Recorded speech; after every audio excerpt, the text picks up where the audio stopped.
ঢাকা বিশ্ববিদ্যালয়ের ভর্তি পরীক্ষায় 1 নম্বর কমন পাবে মাত্র 3 মিনিটের এই ক্লাসটি দেখলে। প্রতি বছরই সাবজেক্ট ভার্ব এগ্রিমেন্টের এই নিয়ম থেকে আমরা প্রশ্ন আসতে দেখি, গত বছরও ছিল। সো যারা যারা এই ক্লাসটা করবে তারা কিন্তু চমৎকার কিছু শিখতে পারবে, এবং যারা আমাদের পেজটিকে ফলো দিবে তারা ঢাকা বিশ্ববিদ্যালয়ের বি এবং সি ইউনিটের প্রশ্ন ব্যাংক একেবারে ফ্রিতে পেয়ে যাবে। তুমি পেজটাকে ফলো দিয়ে আমাদের পেজে SMS করে দাও, আমরা দিচ্ছি। এর আগে রুলসটা একটু পড়াই। সাবজেক্ট ভার্ব এগ্রিমেন্টটা মানে কি? সাবজেক্ট ভার্ব এগ্রিমেন্ট মানে হচ্ছে একটা ইংরেজি বাক্যে সাবজেক্ট সিঙ্গুলার হলে ভার্বকে সিঙ্গুলার হতে হয়, সাবজেক্ট প্লুরাল হলে ভার্বকে প্লুরাল হতে হয়। সাবজেক্টের সাথে ভার্বের এই যে সম্পর্ক, এই যে একটা চুক্তি, সেটাকেই বলা হচ্ছে সাবজেক্ট ভার্ব এগ্রিমেন্ট। এখন কখনো কখনো আমরা একটা ইংরেজি বাক্যে দুইটা সাবজেক্ট বসতে দেখি, সাবজেক্ট 1 বসে একবার, সাবজেক্ট 2 বসে একবার। এখন যখন দুইটা সাবজেক্ট থাকে তখন আমরা এই দুইটা সাবজেক্টের সাথে কোন ভার্বকে এগ্রি করাবো এইটা নিয়ে আমরা দ্বিধাদ্বন্দ্বে পড়ে যাই। সেটার উত্তরই দিচ্ছি এই রুলসটার মাধ্যমে। দেখো, যখন ইংরেজি বাক্য as well as, in addition to, together with, and not, accompanied with, besides, along with, accompanied by, including, এই যে ওয়ার্ড, ফ্রেজ এবং প্রিপোজিশনগুলো আছে, এদের দ্বারা দুইটা সাবজেক্ট যুক্ত থাকলে আমরা প্রথম সাবজেক্টের সাথে ভার্বকে এগ্রি করাই।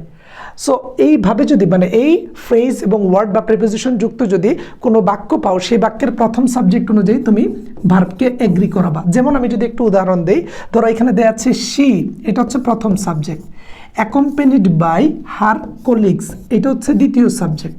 এখন দেখো, দ্বিতীয় সাবজেক্টটা হচ্ছে প্লুরাল, এই দ্বিতীয় সাবজেক্টটা হচ্ছে প্লুরাল, আর প্রথম সাবজেক্ট হচ্ছে সিঙ্গুলার।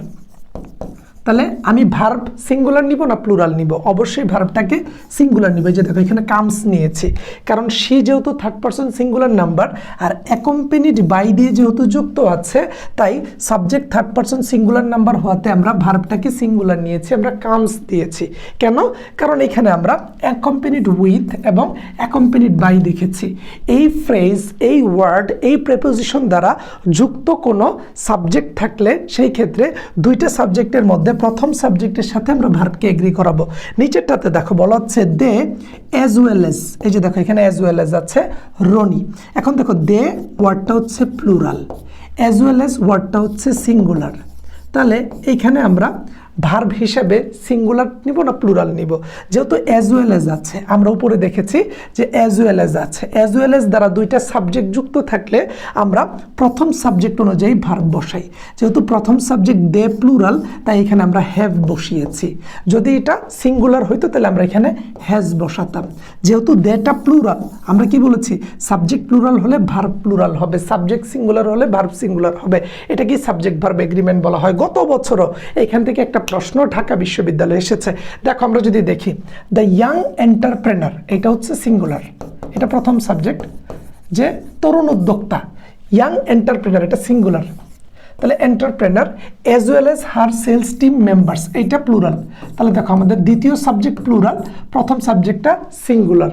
সো এইখানে আমরা ঠান্ডা মাথায় দেখছি অ্যাজ ওয়েল অ্যাজ আছে। তাহলে একটু আগে কি দেখলাম? অ্যাজ ওয়েল অ্যাজ থাকলে তুমি সাধারণত প্রথম সাবজেক্ট অনুযায়ী ভার্ব নিবা। প্রথম সাবজেক্ট যেহেতু সিঙ্গুলার, তাহলে তুমি এখানে দেখবা সিঙ্গুলার কোনটা আছে। এই যে দেখো, ডিজার্ভ আছে, হ্যাজটাও সিঙ্গুলার আছে, এই দুটো হচ্ছে প্লুরাল, এই দুইটা বাদ। বি আর সির মধ্যে সঠিক উত্তর হবে। সো যেহেতু এইখানে ঠান্ডা মাথায় তুমি দেখতে পাচ্ছ যে এই যে দেখো, the young entrepreneur as well as her sales team members deserves praise, অর্থাৎ বলা হচ্ছে তরুণ উদ্যোক্তা এবং তার সেলসের যে বিক্রয়কারী যে টিমটা ছিল তারা প্রশংসার দাবি রাখে। সো এই ক্ষেত্রে ডিজার্ভটা হবে সঠিক উত্তর, অর্থগত দিক দিয়ে সি নাম্বারটা বাদ হয়ে যায়। রুলস অনুযায়ী বি এবং সি দুইটাই ঠিক আছে, কিন্তু অর্থগত দিক দিয়ে, বাক্যের অর্থের দিক দিয়ে গুরুত্ব দিলে আমরা ডিজার্ভটাকে সঠিক উত্তর হিসেবে দেখি। যারা যারা আমাদের পেজটিকে ফলো করে দিবে তাদেরকে কিন্তু আমরা ঢাকা বিশ্ববিদ্যালয়ের বি এবং সি ইউনিটের প্রশ্ন ব্যাংক একেবারে সুন্দর করে গুছিয়ে দিয়ে দিব। সো ভিডিওটা শেয়ার দিয়ে দাও, বন্ধু বান্ধবকে মেনশন করো। এই যে দেখো, the tiger as well as the leopard, তাহলে দ্য টাইগার যেহেতু সিঙ্গুলার, তাহলে সঠিক উত্তর হবে ইজ। এখন আমরা আরেকটা রুলস যদি দেখি সেম নিয়মে, একটু আগে দেখেছি প্রথম সাবজেক্ট নেই, তাহলে দ্বিতীয় সাবজেক্ট কখন নেই?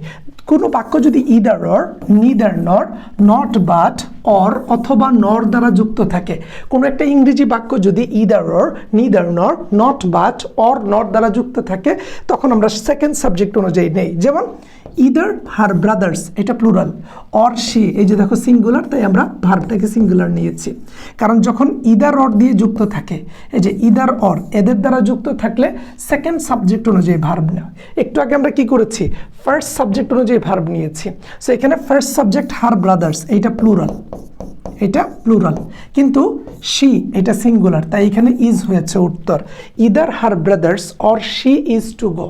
তারপরে দেখো neither Sufia nor am I, এই যে নিদার সুফিয়া এটা হচ্ছে ফার্স্ট সাবজেক্ট, আর সেকেন্ড সাবজেক্ট হচ্ছে আই, তাই এখানে এম বসেছে।